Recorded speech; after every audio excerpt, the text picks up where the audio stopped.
Rapaziada, o time do Flamengo já está preparando aí os próximos reforços para o ano que vem. A ideia é suprir algumas perdas aqui do elenco, né? Vamos dar uma olhada aqui hoje, cara, no vídeo desse canal, o Futebol Máximo, né? Eles fizeram uma análise realística aqui, né? Sobre os próximos reforços do Flamengo, quem que eles vão trazer, provavelmente quem que eles querem trazer aqui, né? Pro Flamengo e tal. Mas, enfim, vamos assistir aqui. O Flamengo é tetracampeão da América e N é campeão brasileiro. É muita coisa. Primeiro a festa em Lima e depois a apoteose no Maracanã. A consagração de um time que mais uma vez se coloca no topo do continente. Mas enquanto a nação ainda tá comemorando, nos bastidores a engrenagem do futebol não para e não pode parar. O mercado de transferências de 2026 já começou e a diretoria rubro-negra liderada por José Boto já tem movimentos em andamento. As notícias que chegam confirmadas pelo GE e por fontes internas falam em duas contratações muito bem encaminhadas, um goleiro e um zagueiro. E é aqui que o nosso papo começa. Porque o torcedor na euforia do título já pode estar imaginando a chegada de mais estrelas para ter uma equipe galáctica. Mas será que a realidade Flamengo é sempre assim, igual esse negócio do Griezmann no Flamengo, pô.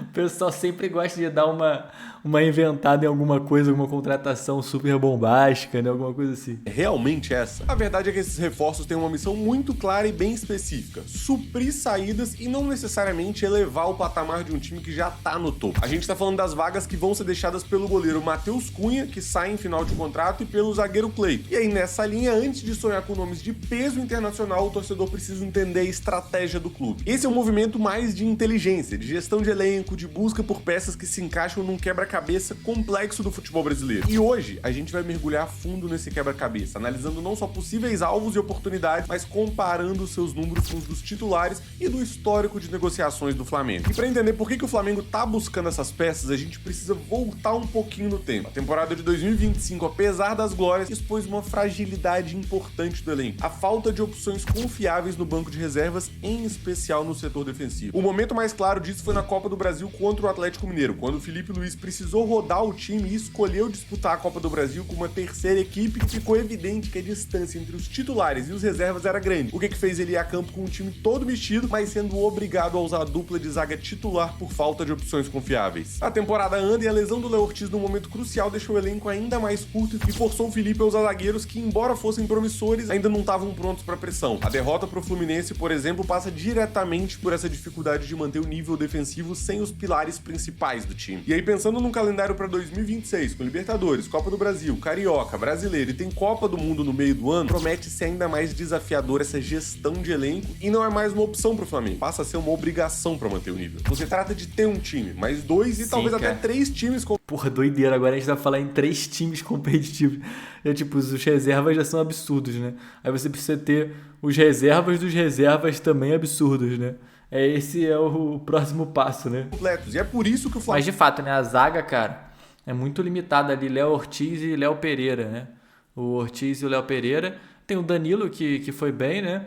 Mas não é um cara super confiável, assim, 100% igual o Léo Ortiz e o Léo Pereira, né? O ideal seria se o Fabrício Bruno tivesse ainda no elenco, né? Mas ele quis sair, não quis disputar lá a posição. Enfim. O Flamengo vai pro mercado para encontrar soldados que possam dar conta do recado enquanto os generais precisarem de descanso. A gente sabe, lesões acontecem, suspensões acontecem e, no caso do Flamengo, muitas convocações também. Mas que tipo de peça é essa que o Flamengo tá procurando? E no mercado de transferências, contratar não é como você jogar videogame, não é só pegar o jogador com o melhor overall e contratar quem é indiscutível. Você precisa encontrar peças que se encaixem no modelo de jogo do Felipe Luiz. E o modelo dele é bem claro nesse sentido. Para a zaga, o perfil é bem específico. Os titulares, o Léo Pereira e o Léo Ortiz, não estão ali por acaso. Eles são zagueiros rápidos, capazes de defender com o campo aberto nas costas, uma coisa essencial para um time que joga com a linha de defesa muito alta e passa a maior parte do tempo com a bola. Mas a gente pode dizer ainda que a principal característica dos zagueiros do Flamengo é a construção de jogo. O Léo Ortiz, por exemplo, ele tem uma média de 13 passes progressivos por jogo. Para entender o que isso significa, pensa assim: passes progressivos são aqueles que avançam a bola em pelo menos 10 metros em direção ao gol adversário. É como se a cada jogo o Léo Ortiz colaborasse 13 vezes para quebrar a primeira linha de pressão pressão do adversário e colocar o time em vantagem. O Léo Ortiz é gênio com a bola no pé também, né? Tem esse detalhe, pô. Tem 11 passes progressivos. Provavelmente os 2 zagueiros com melhores números do futebol brasileiro. É um perfil diferente de zagueiro com que a gente tá acostumado das antigas. É como se fossem zagueiros que jogassem xadrez e não damas. Bem mais complexo. Eles não só destroem, como eles são os primeiros construtores do time. E pro gol a situação já é um pouco diferente. O titular, ao meu ver absoluto, é o argentino Agustín Rossi, um goleiro de elite que domina o jogo com os pés e tem 90% de acerto nos passes. Mas pra reserva, eu já enxergo que a exigência é outra. O Flamengo ele não busca necessariamente um clone do Rossi. A prioridade é encontrar um goleiro que, acima de tudo, ele seja seguro debaixo das traves, seja um paredão. Alguém que nos poucos jogos que ele for atuar, porque a gente sabe que o Rossi vai ser titular ao longo da temporada, ele possa garantir pontos com defesas decisivas. Claro, se ele tiver um bom jogo com os pés, é um bônus. Principalmente algo que pode ser desenvolvido com o tempo. Bom, então entendido o perfil, vamos pros nomes. Eu vou entregar sempre 3 opções. A gente começa por uma opção realista,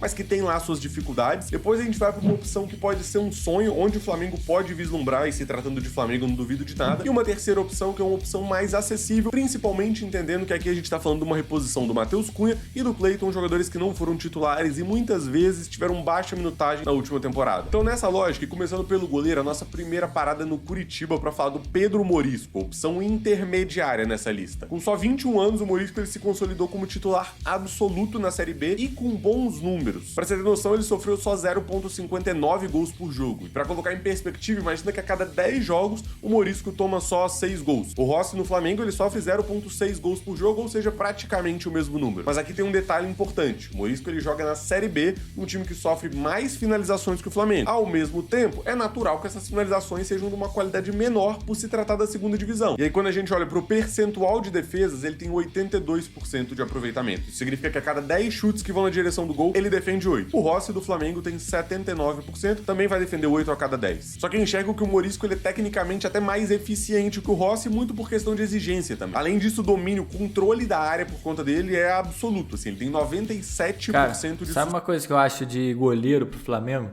É muito difícil, porque assim, é uma coisa que eu já percebi, a posição de goleiro, né, é uma posição que exige muita capacidade mental, né? O cara tem que ter um psicológico assim inabalável, né?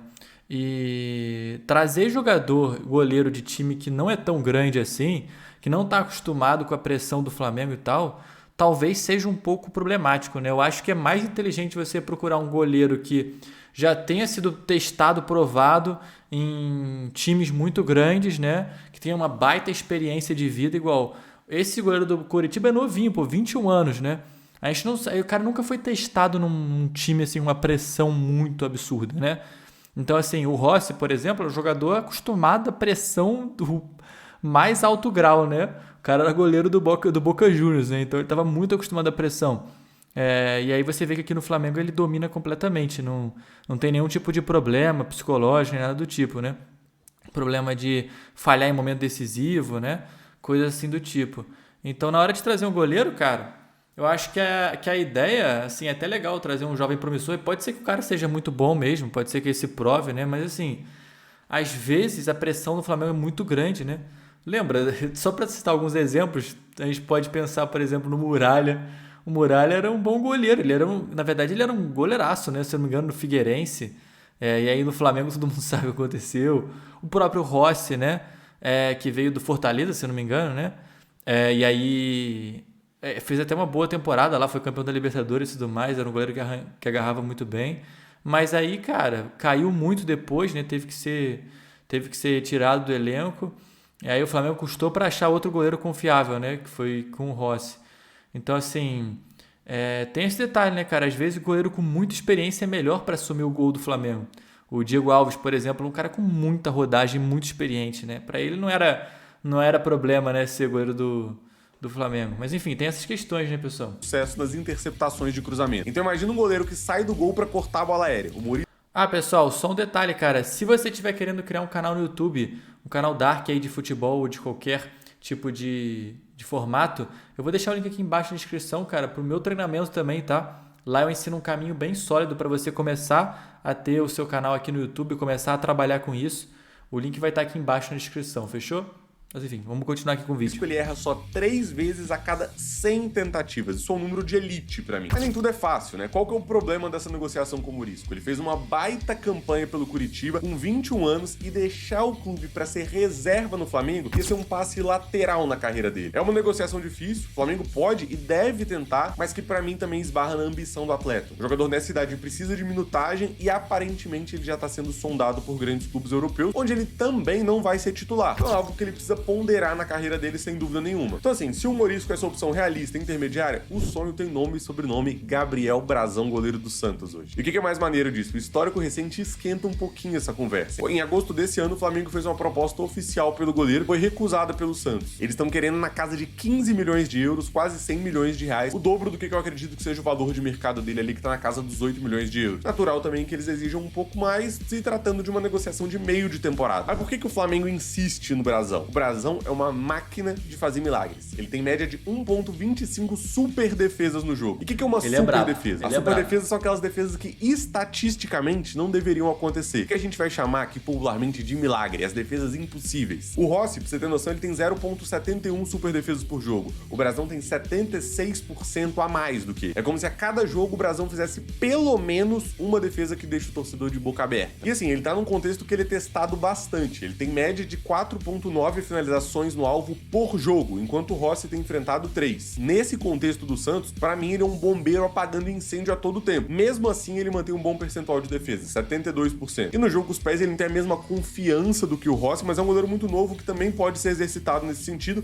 tem 85% de aproveitamento nos passes. Pra mim, o Brazão é um goleiro de primeira prateleira e o Flamengo sabe disso. A imprensa nesse momento tá apontando que ele é o plano A para 2026 e uma investida mais pesada pode acontecer, em especial se o Santos for rebaixado. Agora, o que a gente tem que sempre ponderar é o valor dele é um valor... O Santos não foi rebaixado, né? Então provavelmente o Santos vai pedir muito aí. Que não condiz com essa postura de talvez ser reserva, principalmente depois de uma temporada... E ele vai querer ser reserva no Flamengo? Duvido, cara. De praticamente idolatria do Rossi. É uma coisa que a gente tem que começar a questionar. Se o Flamengo vai ter 2 goleiros com capacidade de ser titular ou se de fato o Brazão chega pra jogar um pouco menos. Isso pode atrapalhar um pouco as negociações. E aí no saldo disso tudo, né? Tem o Morisco como opção mais realista, o Brazão como um sonho. Quem que seria um plano B ali para substituir o Matheus Cunha de fato? E aí pra mim a resposta tá no que eu tracei no início do vídeo. Um jogador com potencial, que atua em mercados mais acessíveis e que iam ver o Flamengo como uma oportunidade de salto na carreira, mesmo não tendo tanta minutagem. E aí pra mim aqui a gente tem o Mikael do Atlético Paranaense. É verdade que o Mikael ele não foi titular ao longo de toda a temporada com o Atlético Paranaense, depois que o Santos chega por lá, ele acaba perdendo essa titularidade, mas com 21 anos, pra mim ele é uma aposta pro futuro. Ele tem números de fato mais modestos, 69% de defesas e 1,04 gols sofridos por jogo. É como se ele sofresse gol todos os jogos, mas a gente sabe que isso não depende só do goleiro. Mas o que mais me chama a atenção nessa idade que ele tá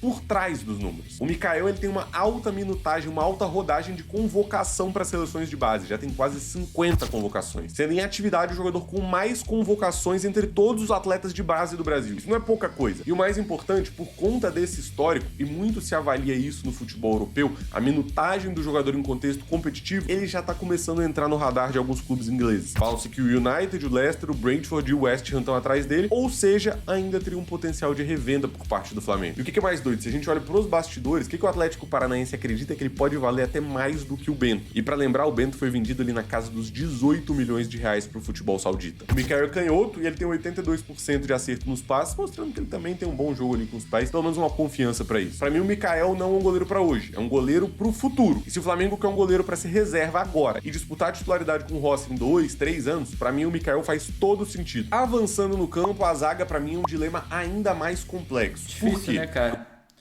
Difícil esses goleiros aqui, cara, porque é o que eu falei, mano. Você vai contratar um cara jovem de 21 anos, aí o Rossi se lesiona num momento importantíssimo da temporada. Aí o goleiro imediato após o Rossi vai ser um garoto de 20 anos, entendeu?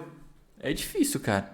É difícil. Por mais que o cara seja muito talentoso, tenha todo o potencial do mundo, eu optaria por trazer alguém mais pronto, que não precisa provar mais nada pra ninguém, entendeu? Que tem bastante experiência. O padrão de construção de jogo do Flamengo, ele é muito acima da média. O Léo Ortiz e o Danilo, que é o reserva, ele tem entre os melhores zagueiros construtores de toda a Série A, com mais de 13 passes progressivos por jogo. É como se fosse, de fato, um camisa 10 da zaga. E é nesse contexto que a gente precisa analisar os alvos. Eu começo com aquele plano mais realista, o Vitão do Internacional. Em janeiro de 25, o Flamengo tentou a contratação dele, mas o Inter pediu ele na casa de 10 milhões de euros, na casa dos 63 milhões de reais, num contexto em que o Inter era colocado como um dos favoritos ao título do Brasileirão. Analisando friamente, ele tem 7,84 passes progressivos por jogo, o que é bom, mas não se compara hoje ao que entregam os zagueiros do Flamengo. Só que aí a gente precisa ponderar de novo. O Inter é um time em crise, que não exige tanto assim dos zagueiros, que teve muitos treinadores ao longo da temporada e que o volume de construção, de exigência, não é o mesmo. É como querer comparar um piloto de Fórmula 1 que dirige uma Ferrari com outro que dirige um carro de uma equipe mediana. E aí quando a gente compara o Vitão com outros zagueiros da Série A, não só com os do Flamengo, ele tem números bem competitivos. Ele é um zagueiro bom, ele é jovem, e o interesse anterior do Flamengo mostra que a diretoria também vê potencial nele. E aí, mais uma vez, uma eventual queda do Inter para a Série B pode reduzir essa pedida ali para casa de uns 8 milhões de euros. E também tem um detalhe, né? Quando os times veem que é o Flamengo querendo contratar, eles botam o preço lá em cima, né, cara? Igual com o Léo Ortiz, não sei se vocês lembram aquela confusão lá para contratar o Léo Ortiz, né? O Bragantino, quando viu que era o Flamengo, cobrou 30 milhões de euros, né? O Internacional fez mais ou menos isso, né? Acabou não sendo rebaixado o Internacional. Então, assim, provavelmente eles vão querer bastante ainda no Vitão. Que não fez lá aquela grande temporada, né, cara? Também não é um zagueiro tão absurdo assim igual o Léo Ortiz era no Bragantino, por exemplo, né? Tornando essa aposta muito interessante, muito mais acessível para o Flamengo também. E aí, se o Vitão é uma aposta de potencial na construção das jogadas, o argentino Santiago Sousa do Racing é uma aposta de solidez defensiva. E aí, para mim, entra naquela categoria do sonho de consumo da janela de transferências. Ele tem um valor estimado ali de 8 milhões de euros e ele é defensivamente um jogador de outro nível. Indo aos números, ele recupera em média 9,25 bolas por jogo. O Léo Ortiz recupera 7,72, ou seja, o Sousa recupera 20% a mais do que o Ortiz. No jogo aéreo, um gigante, ele vence em média 7,06 duelos aéreos por jogo. O Ortiz vence 2,88. O Sousa vence mais do que o dobro. Na construção, tem 8,22 passes progressivos, o que é bom, bem parecido com o Vitão, mas abaixo desse padrão do Flamengo. Mas, de novo, a gente tem que se apegar ao contexto, né? O Flamengo é pouco atacado em jogo aéreo, o Flamengo, por exemplo, exige mais dos zagueiros em construção, enquanto o Sousa, ele tá mais adaptado a um contexto do Racing, que ele vai usar mais de um jogo direto, mais de uma bola longa, ou seja, que mostra que ele tem qualidade para esse tipo de passe, mas que ele ainda não foi exigido para esse jogo mais curto que o Ortiz e o Pereira fazem. E aí, falando em contexto de mercado, é um jogador que é buscado com mercado para Europa, 26 anos, e tirar ele do Racing para ser uma opção no banco parece uma tarefa bastante difícil, principalmente se tratando de mais um estrangeiro no elenco do Flamengo que já tá batendo no teto de limite de estrangeiros. E aí, mais uma vez, depois de passar pelo Vitão e pelo Sousa, a gente chega numa opção mais viável e pensando num contexto de um reserva mesmo. E pra mim o nome mais acessível é o do James do Mirassol. Tem um valor de mercado abaixo e estão dizendo que não chega nem na casa dos 5 milhões de reais. E aqui o contexto do Mirassol é fundamental pra gente analisar. Os números de construção deles são relativamente baixos, 4,86 passes progressivos por jogo, mas defensivamente é uma boa surpresa. Tem média de 7,84 interceptações por partida, o que coloca ele no top 3 da Série A nesse quesito. Pra você ter noção, as interceptações são aquelas jogadas em que o zagueiro lê o passe do adversário e corta antes que a bola chegue no atacante. Então, assim, defensivamente, ele tem uma leitura de jogo de elite. O jogo aéreo, ele é competente, vence 2,87 duelos por jogo, bem parecido ali com o Léo Ortiz. Resumindo, o James é um defensor sólido que se destaca numa equipe que gosta de construir, mas que não é a prioridade de construção para os zagueiros. A grande questão aqui é se ele conseguiria, no ambiente do Flamengo, evoluir o seu jogo com a bola para se aproximar do nível exigido pelo Felipe Luiz. Pelo baixo custo, para mim, é uma aposta de baixíssimo risco e que pode render um especialista defensivo para momentos específicos da temporada. Porque que a gente já sabe que o Flamengo, nesse momento, parece procurar soluções no mercado interno, ou seja, no futebol brasileiro. Por isso que eu acredito que o nome do James pode ser sim cogitado como uma opção mais modesta para compor elenco. Importante lembrar que na temporada passada o Flamengo tinha, por exemplo, o Fabrício Bruno sendo uma opção a mais, ao mesmo tempo que também não tinha o Danilo. No fim das contas, a busca do Flamengo no mercado para 2026 é um reflexo da sua própria maturidade. Como disse o Boto, o planejamento já começou antes, já tá tudo encaminhado, antes mesmo de acabar a temporada. E esse planejamento não é sobre gastar rios de dinheiro, mas sobre ser inteligente bastante nos gastos. O clube investiu quase 300 milhões de reais na última janela, quando trouxe o Danilo, o Saul, o Jorginho, Samuel Lino, o Emerson Royal, e agora foca em contratações pontuais no mercado brasileiro. Pelo que eu apurei, a prioridade é manter a base campeã e renovar com o Felipe Luiz. Os reforços vão vir para somar e para dar profundidade para o elenco que vai ser testado até o limite. E isso leva a gente de volta à nossa pergunta inicial. Contratar não é só pegar o melhor, mas pegar as peças que mais se encaixam ao trabalho. Pensando literalmente. Pessoal, realmente, cara, a oportunidade do Flamengo de construir um time ainda mais sólido, né? Um time ainda mais competitivo para disputar ainda mais ao mesmo tempo, né? Mais do que já faz. Eu achei engraçado que tem também uma declaração do Bap aqui lá na Flamengo TV, né? Que ele falou o seguinte... Procede? Olha, conceitualmente... Não, primeiro, houve o encontro. Conceitualmente, está certíssimo o que o Ricardo falou. O que eu disse foi de que, olha, se eu tiver que gastar R$1 bilhão para continuar ganhando a porra toda, eu posso gastar. Pode gastar. Uma coisa é você... Cara, doideira, né, mano? O Bap é meio maluco, né? Você querer... Então, assim, cara, é o que ele falou aqui. Beleza, eu posso gastar muito, né? Tá bom, a gente sabe que o Flamengo pode gastar muito, pode contratar alguém muito absurdo. Mas é inteligente, né? Até que ponto é inteligente? O que você precisa para deixar esse elenco mais redondo, né? Um elenco mais certinho aqui. E achei bem bacana, achei bem esse vídeo aqui bem equilibrado lá do canal Futebol Máximo. Eu vou deixar aqui embaixo na descrição para vocês se inscreverem lá no canal deles também, curtir aqui o vídeo. Porque assim, cara, tem que ser realista, né? Não adianta ficar pensando, não, tem que trazer o Griezmann, tem que trazer o Pogba, tem que trazer o Mbappé, não sei o quê. Teve até um meme que eu vi esses dias lá de alguém falando que tinha que trazer o Vinícius Júnior, né? Que não vai renovar lá no Real Madrid. Então, assim, torcedor do Flamengo é tudo meio maluco, né? Mas, cara, de qualquer forma, a gente tem que ser um pouco realista, né? Porque, pô, não é a característica do Boto sair fazendo uma maluquice, nem nada do tipo, né? E, pô, é um time campeão, né, cara? É o time campeão da Libertadores do Brasileirão. Então, não é como se também se fosse um time fraco que esteja precisando urgente de reforço e tal. Não é isso, né? Mas, enfim, pessoal, é isso, cara. Espero que vocês tenham curtido aqui o vídeo. Se você curtiu, deixa aquele seu like aí, não esquece. Se você quiser também, cara, eu vou deixar aqui embaixo na descrição aí o meu treinamento, tá? O meu curso de canal Dark. Se você estiver pensando em criar um canal no YouTube, quiser a minha ajuda, quiser estudar comigo, o link vai estar aqui embaixo. É um preço bem acessível, tá? E é nóis, tamo junto. Um forte abraço, valeu e até o próximo.